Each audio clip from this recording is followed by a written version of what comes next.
2010년 성추행 의혹 인정하십니까? 직권 남용 및 인사 의혹 인정하십니까? 한 달 만에 소환됐는데 피해자나 국민들께 한마디 해주시죠. 표적 사무감사했다는 언론 보도 나왔는데 한 말씀만 해주시죠. 성실하게 조사에 임하겠습니다.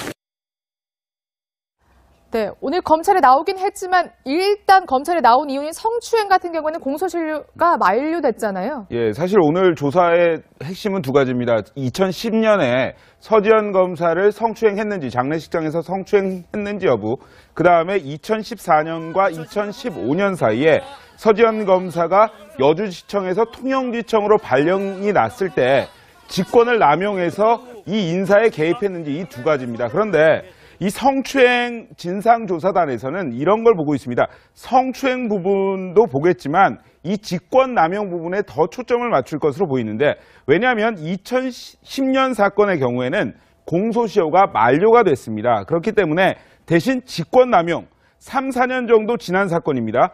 하지만 공소시효는 7년이에요. 그러니까 7년 내에 벌어진 사건이기 때문에 서 검사가 2014년에 안태근 전 검사장의 성추행 사건에 대해서 사과를 요구할 당시에 그 다음에 통영지청으로 발령을 냈을 때 당시에 이 안태근 검사장 같은 경우에는 법무부 기획조정실 실장 그리고 법무부의 검찰국장 요직 중에 요직을 거쳤던 사람입니다. 그렇기 때문에 권력을 가지고 이 권력을 남용해서 서지현 검사 인사에 부당 개입했는지 여부를 철저하게 조사할 것으로 보입니다. 만약 인사 개입이 확인이 되면 기소가 가능한 사건입니다. 예, 이게 성추행 관련기에 이제 민사소송 시효가 10년이라고 하는데 이게 이제 처음에는 몰랐다가 최근에 네, 그때 돌아다 보니까 이게 성추행이었구나 알고 이제 다시 한번 손해배상을 청구한다면 이게 이제 법적으로 받아들여질 가능성도 전혀 없는 건 아니라고 하니까 용감하게 고백하실 분들이 있다면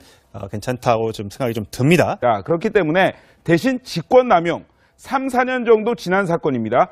하지만 공소시효는 7년이에요. 그러니까 7년 내에 벌어진 사건이기 때문에 서 검사가 2014년에 안태근 전 검사장의 성추행 사건에 대해서 사과를 요구할 당시에 그 다음에 통영지청으로 때 직권을 남용해서 이 인사에 개입했는지, 이 두 가지입니다. 그런데 이 성추행 진상조사단에서는 이런 걸 보고 있습니다. 성추행 부분도 보겠지만 이 직권 남용 부분에 더 초점을 맞출 것으로 보이는데, 왜냐하면 2010년 사건의 경우에는 공소시효가 만료가 됐습니다. 발령을 냈을 때 당시에 이 안태근 검사장 같은 경우에는 법무부 기획조정실 실장 그리고 법무부의 검찰국장 요직 중에 요직을 거쳤던 사람입니다.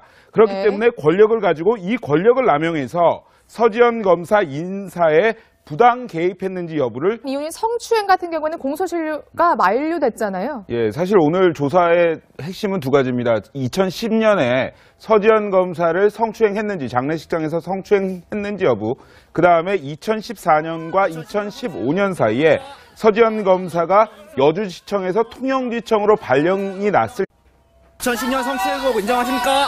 직권 남용 및 인사 의혹 인정하십니까? 한 달 만에 소환됐는데 피해자나 국민들께 한마디 해주시죠. 표적 사무감사했다는 언론 보도 나왔는데 한 말씀만 해주시죠. 성실하게 조사에 임하겠습니다. 네, 오늘 검찰에 나오긴 했지만 일단 검찰에 나온